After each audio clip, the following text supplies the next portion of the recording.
Friends, good afternoon friends. ಮಧ್ಯಾಹ್ನ ಲಂಚಿಗೆ ನಾನು ಇವಾಗ ಚಿಕನ್ ಕಬಾಬ್ ಗ್ರೇವಿ ಮಾಡೋಣ ಅಂತ ಅಂದ್ಕೊಂಡಿದ್ದೀನಿ. ಅದಕ್ಕೆ ಬೇಕಾಗಿರುವ ಪದಾರ್ಥಗಳು ಇಲ್ಲಿದೆ ಫ್ರೆಂಡ್ಸ್. ನಾನಿವಾಗ ನಮ್ಮಮ್ಮ ಆಲ್ರೆಡಿ ಚಿಕನ್ ತಂದು ಚಿಕನ್ ತೊಳೆದು ಕಬಾಬ್ ಎಲ್ಲ ಕಲಸಿಟ್ಟಿದ್ದಾರೆ ಫ್ರೆಂಡ್ಸ್. ನೋಡಿ ಫ್ರೆಂಡ್ಸ್, ಹೆಂಗೆ ಕಲಸಿಟ್ಟಿದ್ದಾರೆ ನಮ್ಮಮ್ಮ.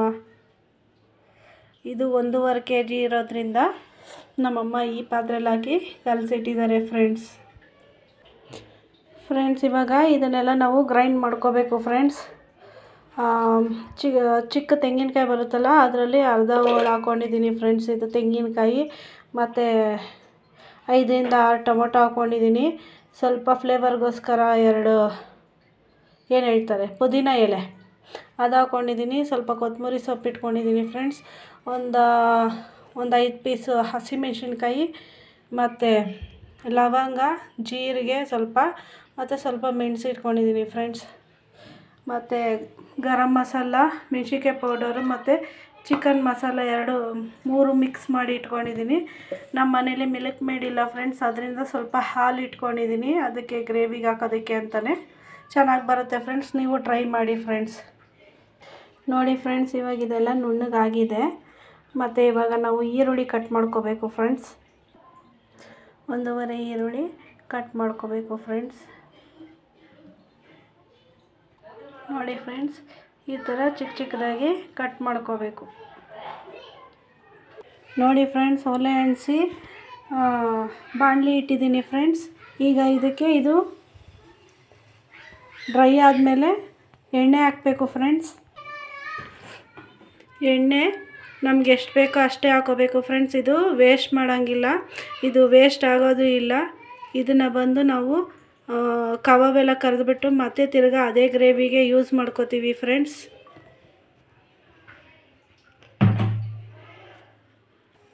ಇವಾಗ ಎಣ್ಣೆ ಕಾದಿದೆ ಫ್ರೆಂಡ್ಸ್.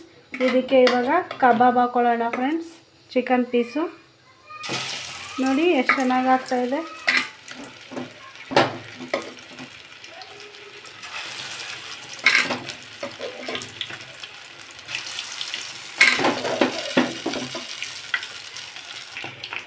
ಇದು ಕಬಾಬ್ ಕಲಿಸ್ಕೊಳ್ಳೋದಕ್ಕೆ 1.5 kg ಚಿಕನ್ ಅಲ್ವಾ ಫ್ರೆಂಡ್ಸ್. 2 ಮೊಟ್ಟೆ ಹಾಕಿದ್ದೀನಿ ಮತ್ತು 1.5 ಪ್ಯಾಕೆಟ್ ಕಬಾಬ್ ಮಸಾಲ ಹಾಕಿದ್ದೀನಿ.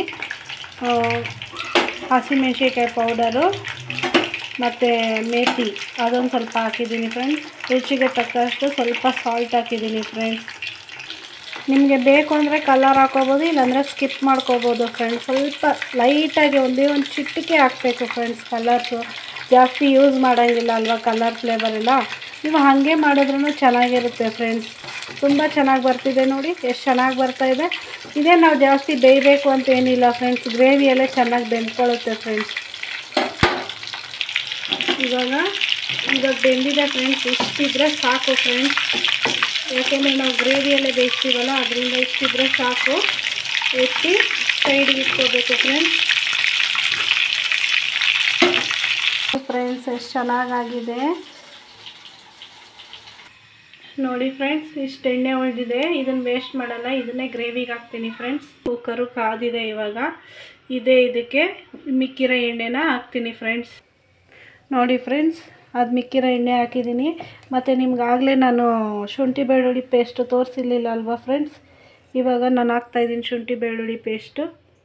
2 ಸ್ಪೂನ್ ಹಾಕಬೇಕು ಫ್ರೆಂಡ್ಸ್.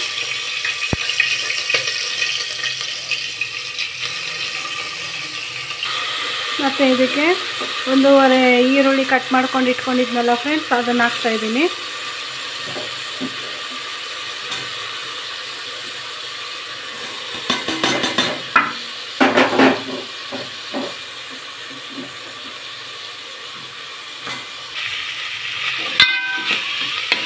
ಈ ಥರ ಫ್ರೈ ಮಾಡ್ಕೋಬೇಕು ಫ್ರೆಂಡ್ಸ್. ಚೆನ್ನಾಗಿ ಘಮ ಅಂತ ಸ್ಮೆಲ್ ಬರ್ತಾಯಿದೆ ನೋಡಿ ಫ್ರೆಂಡ್ಸ್. ಇವಾಗ ನಾವೇನು ಆವಾಗಲೇ ರುಬ್ಬಿಟ್ಕೊಂಡಿದ್ವಲ್ಲ ಆ ಖಾರನ ಹಾಕಬೇಕು ಫ್ರೆಂಡ್ಸ್.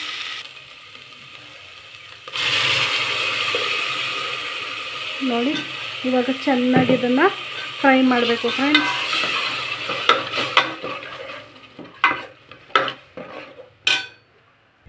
ಮತ್ತು ಈ ಥರ ಚೆನ್ನಾಗಿ ಫ್ರೈ ಆದಮೇಲೆ ಇದಕ್ಕೆ ನಾವೇನು ಮಿಕ್ಸ್ ಮಾಡಿ ಇಟ್ಕೊಂಡಿದ್ವಲ್ಲ ಫ್ರೆಂಡ್ಸ್, ಖಾರದ ಪುಡಿ ಮೆಣಸಿನ್ಕಾಯಿ ಪುಡಿ ಎಲ್ಲ ಅದನ್ನು ಹಾಕಿ ಚೆನ್ನಾಗಿ ಫ್ರೈ ಮಾಡಬೇಕು ಫ್ರೆಂಡ್ಸ್.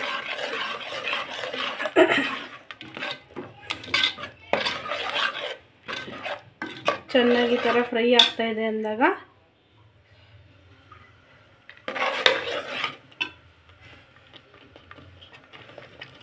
ನೀರು ಹಾಕಬೇಕು ಫ್ರೆಂಡ್ಸ್.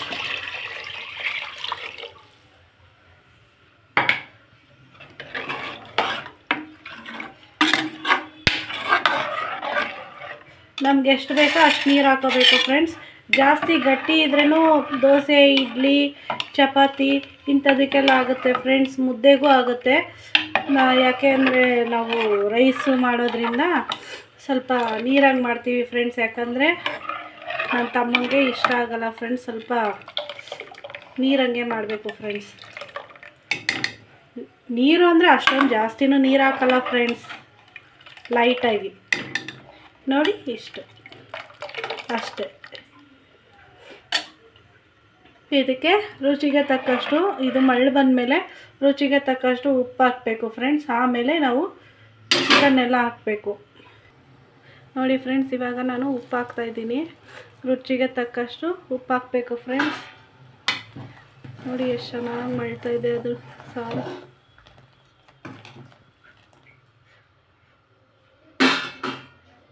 ಈ ಥರ ಮಳ್ಳು ಬರ್ತಾ ಇರೋವಾಗಲೇ ನಾವು ಚಿಕನ್ ಕಬಾಬ್ ಮಾಡಿ ಇಟ್ಕೊಂಡಿದ್ವಲ್ಲ ಫ್ರೆಂಡ್ಸ್, ಏನು ಅದನ್ನು ಈ ಸಾಂಬಾರೊಳಗಡೆ ಹಾಕಬೇಕು ಫ್ರೆಂಡ್ಸ್.